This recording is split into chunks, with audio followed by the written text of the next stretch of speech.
রাধে রাধে বন্ধুরা, শুভ জন্মাষ্টমীর শুভ সন্ধ্যা। আশা করি তোমরা সকলে ভালো আছো।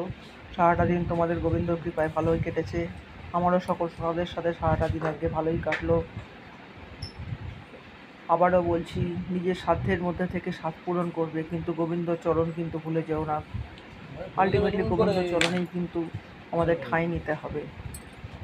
তোমার আনন্দ যেন অপরের ক্ষতির কারণ না হয়। অপরের ক্ষতি না করে, অপরের কুচিন্তা না করে নিজেও আনন্দ করো, অন্যদেরকেও আনন্দ দিতে শেখো। জীবনটাকে উপভোগ করো, কিন্তু অবশ্যই সেটা নিজের সাধ্যের মধ্যে থেকে। কাউকে দেখে কখনো নিজে হতাশ হবে না। যখন কোনো না পাওয়ার কষ্ট হবে, সবসময় নিজের দিকে তাকাবে, ওপরের দিকে নিশ্চয়ই নয়। জানো তো, চাওয়ার কোনো শেষ নেই। আর আমরা এই 3 আঙুলের কপাল নিয়ে জন্মেছি। এই 3 আঙুলের কপালে যা লেখা আছে, তার বেশি কিছু যদি করতে চাও, তাহলে কিন্তু গোবিন্দও রুষ্ট হবে। হ্যাঁ, তুমি চেষ্টা করতে পারো, চেষ্টা করে তোমার উন্নতি ঘটাতেই পারো।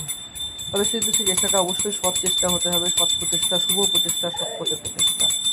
অসৎ পথে কিন্তু করো না, তাহলে গোবিন্দও কিন্তু তোমার সাথ দেবে না।